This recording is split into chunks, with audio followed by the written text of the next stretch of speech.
Welcome to the presentation overview on the 9 areas of self-care from an OT perspective as it relates to mindful self-care plans and the importance of personalized self-care plans. If you have any questions about the course or the content in this module, please reach out using the information at the bottom of each page. This module is in the principles of occupational therapy, and we'll be taking a holistic approach to self-care by exploring the 9 areas of occupation, everything from rest and play to work and social participation.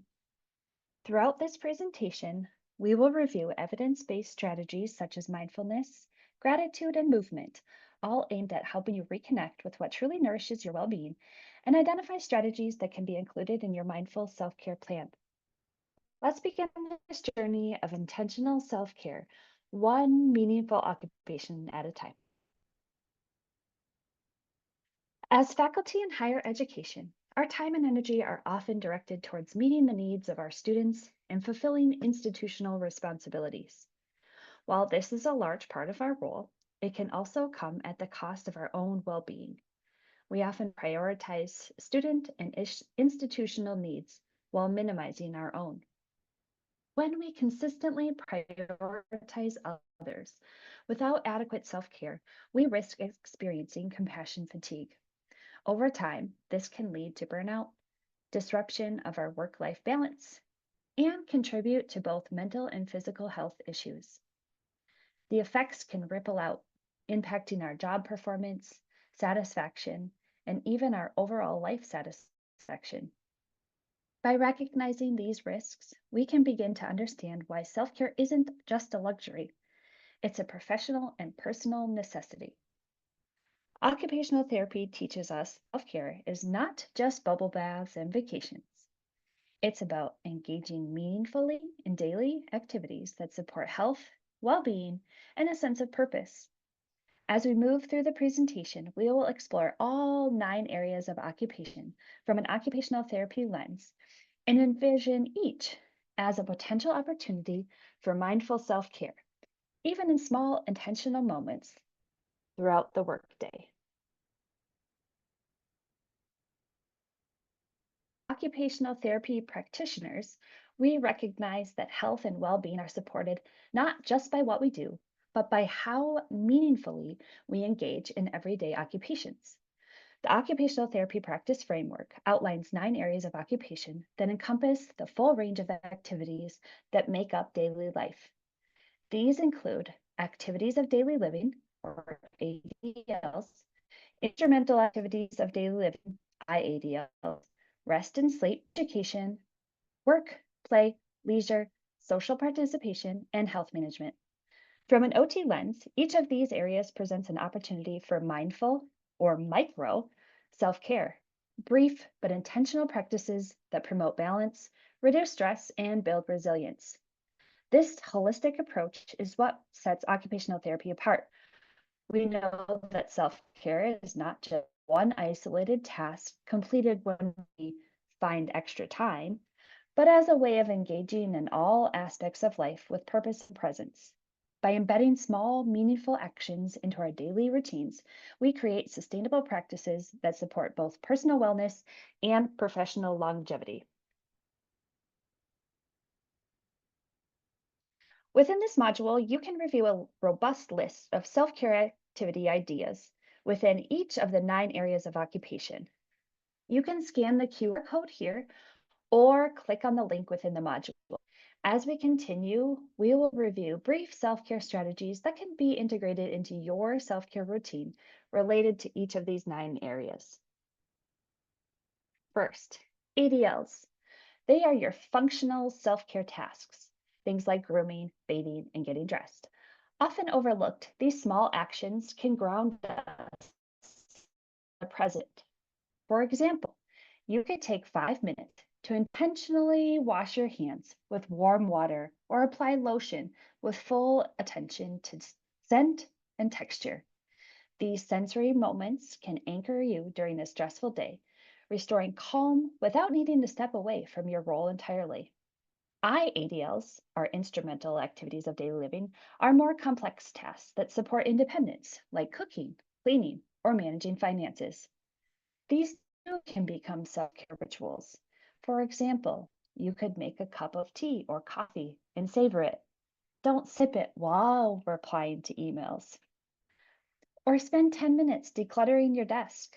This can reduce mental load and improve focus. These tasks become rejuvenating when done with purpose and mindfulness. Work. Work is central to our identity as faculty, but it doesn't have to mean constant productivity. Embedding brief moments of intention within your workday can transform your relationship to it. Try starting or ending your day with a short gratitude journal. What went well? What did you learn? Or simply pause for a deep breath before starting yet another Zoom call or grading session. These small rituals help reconnect you to purpose over pressure. Next is play. As we all know, play isn't just for kids. It's essential for adult well being too. Play can be spontaneous, joyful, and refreshing. Think of something fun and brief. This could be a word game, watching a funny video, or even doodling in a notebook. You can also bring play into your teaching and advising by using humor, storytelling, or even allow to smile a bit more freely. The key is to let go of outcomes and focus on enjoyment of the moment. Leisure. Leisure involves freely chosen activity that bring peace or pleasure. It's different from play. It's more about relaxation than spontaneity. During the day, this might mean stepping outside for a 5-minute walk or to enjoy your natural surroundings. Enjoying a quiet moment with a book or doing a crossword puzzle. The goal isn't productivity, it's simply being in the moment, even for 5 minutes. These pauses can refill your cup. Health management includes both physical and mental wellness. Integrating short self care routines during your workday can make a big difference. That could be a walk around the building, standing stretches at your desk, or slowly drinking water with awareness. You might even jot down a quick note about how you're feeling physically or emotionally. These are ways we reclaim our health, even in brief windows. Rest and sleep are vital, but often sacrificed, especially during our busy seasons. Even if a nap isn't possible, a few minutes of intentional rest can make a difference. You could try a 5-minute breathing exercise or a body scan, either at your desk or in a quiet space. Closing your eyes and simply being still can help your nervous system reset, allowing you to return to your work more present and composed. Next is social participation. Social participation connects us with others, and meaningful relationships are protective against compassion fatigue and burnout. In the middle of your workday, that might mean sending a colleague a quick note of appreciation, having a short check in with a peer, offering mentorship to a colleague, or even chatting with someone while waiting for more coffee to brew.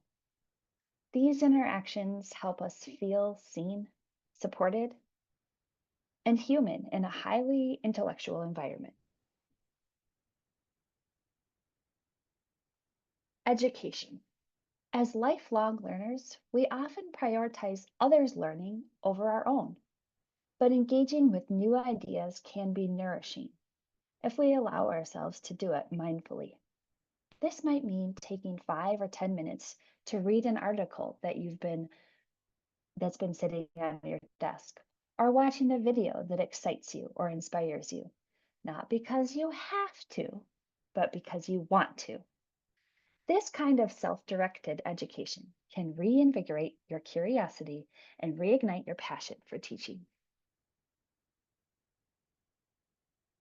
Now, as we think about bringing it all together, Faculty well-being is essential to institutional wellness and well-being. As you can see, self-care doesn't live in one category. It's woven throughout our entire day. When we view everyday occupations as potential sources of renewal, we shift from surviving our workday to truly sustaining ourselves through them. It doesn't require an overhaul, just small, consistent, intentional actions. When you align your routines with your needs, self care becomes a sustainable part of your professional identity. As you reflect on information from this presentation, take a pause. Of the 9 areas we explored, consider which ones you may have been neglecting. What's one small 5 or 10 minute mindful self care activity you could try today or tomorrow? Remember, your well being is just as important as the work you do. In fact, it's essential to sustaining it. Today, you can start with one small, meaningful step, and I encourage you to do so.